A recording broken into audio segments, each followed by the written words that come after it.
Hey guys, it's Christine, also known as IvyWinter. Thank you for joining me for another Disney video. So a little bit ago, I did a do's and don'ts series of do's and don'ts for each of the parks. And then we also did one where you guys gave me some really great tips. So I brought them all together in an extra bonus video. But I had someone ask me on that video, can you do a do's and don'ts of, well, two things, Disney Springs and resorts. So resorts is coming, but today we're going to be talking about Disney Springs.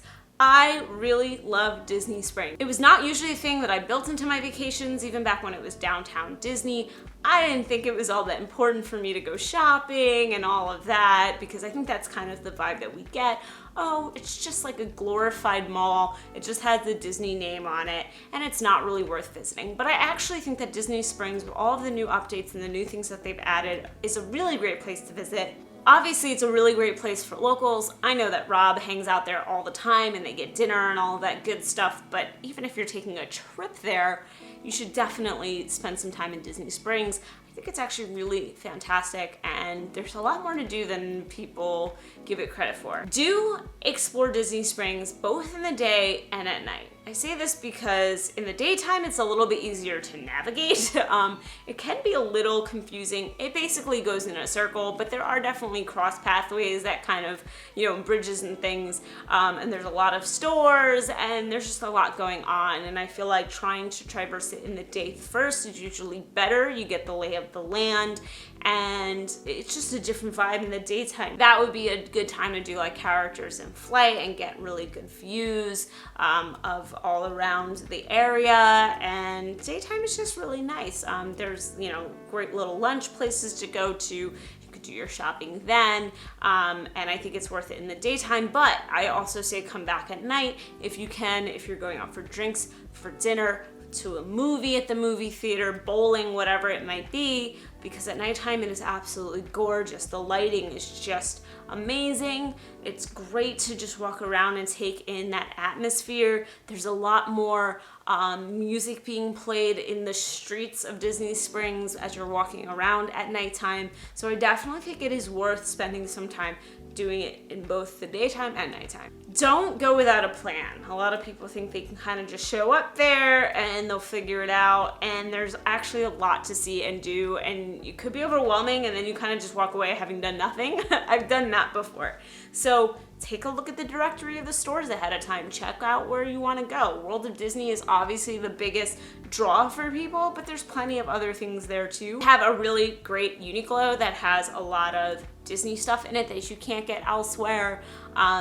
There's a lot of great little stores to check out. And then there's also, like I said, things like going to the movies or bowling or any of that kind of stuff that you'd want to actually plan for, right? You need to know what time you're going to go to a movie.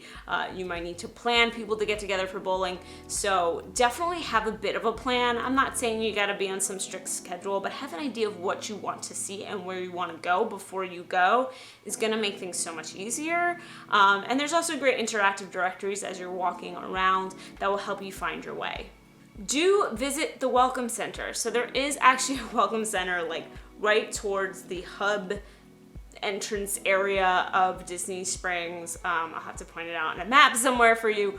But there's actually like a story behind Disney Springs. A lot of people don't realize this. And the Welcome Center has that information. So you can go in there and learn about Disney Springs and it being built and the story behind it. It's actually really neat, and I think it's worth checking out. Don't underestimate the time you'll spend there. I've many times told myself like, oh, Disney Springs, whatever, we'll just go for like 2 hours, it'll be fine. And then all of a sudden, like 4 or 5 hours later, I'm like, what did I just do with my day? This was not the plan. I did not mean to be here for so long. I think definitely give yourself enough time to explore. Maybe 2 hours will end up being fine for you, but I say buffer yourself with a little bit more time, because often I find that I'm just walking through and then I go, ooh, that Marvel store looks cool, let me pop in there, and ooh, the Star Wars store looks cool, I'm gonna pop in there, and then there goes another 15 minutes and another 15 minutes, and it's really easy to spend a lot of time there. So don't underestimate how much time you might need to be there. Do the Void VR experiences. It is worth every penny. I've yet to do the Wreck-It Ralph one, but I've done the Star Wars one 3 times. I've done it twice in Disney World and once in Disneyland, and As far as VR goes, it really is amazing. You literally have a computer strapped to your back as a backpack, you have the headset on, and you walk around and experience VR while you're physically going through rooms. And I've never experienced anything like it before, and it's super fun even the more additional times that I've gone, but that first time blew my mind. I believe the whole experience only takes about 30 minutes. The actual experience yourself, I think, is 15, but you have the extra 15 of like getting there, getting the pre-show video, getting all strapped up and all of that good stuff. So it doesn't take up too much time, but it is 100% worth every penny if you haven't experienced it yet. Don't eat at T-Rex, Rainforest Cafe, any of those chains. You knew I was gonna say it because I brought up these restaurants before. I really don't think that they're great food, and I think that there's so many better options in Disney Springs. Oh my gosh, they have so many restaurants. Do not go there. I mean, I get it if you have kids and they want to see all the interactive stuff, but even then I would still say that there's better options. I say skip that kind of stuff. Don't be pulled in by dinosaurs. Go eat somewhere better. And on the flip side, when you do go somewhere better, do make reservations. I mean, Disney Springs, like I said, is very popular with locals and visitors alike. So, you know, especially if it's a Friday, Saturday, things get booked up pretty quickly. So definitely do your 180 days out if you can and book what you can. I have a few favorites. I really liked Paddlefish. Nice views from up there. Love Homecoming. Oh my gosh, if you want the best fried chicken and really good cocktails, go to Homecoming. Morimoto's really great, though we do have one here in New York, so I don't really go to it there much, but I will say it is very good. There's just so many restaurants to explore, but definitely make sure you get a reservation or you might be disappointed if you just try to roll up the day of. Don't miss out on bar hopping, even if you're not a drinker, because look, all these bars have mocktails. You don't have to drink alcohol to enjoy yourself there, but they have some of the coolest themed bars.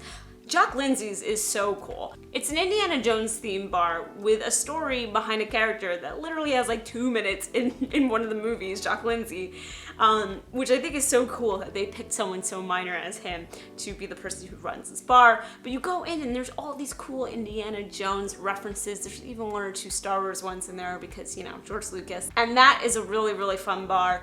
The Edison is really neat to check out. It's just such a different vibe, a little bit more adult oriented as you get on into the evening, but definitely can bring kids in there earlier in the day. Enzo's Hideaway is their own speakeasy, and even if maybe that's all a little too themed for you, you know, you've got like the Dockside Margarita Bar, you've got like a whole bunch of different places to go. So whether you're actually drinking alcohol or not, I think it's worth checking these places out and kind of hopping around and looking at all the theming because it's really, really cool. Do go with a budget. I've spent so much money at Disney Springs before and been like, whoops, that was a lot on my credit card. Definitely go with a budget, whether it's a shopping budget, a food and beverage budget, whatever it is. You can very easily spend a lot of money at Disney Springs in just a couple of hours. So just be conscious of that, know how much you want to spend, track how much you're spending and stick to it, but also, you know, treat yourself a little bit, right?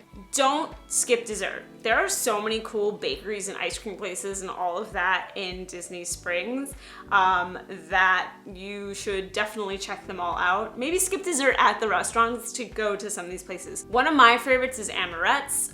It's right by World of Disney. Oh, so good. Everything I've had there is really good.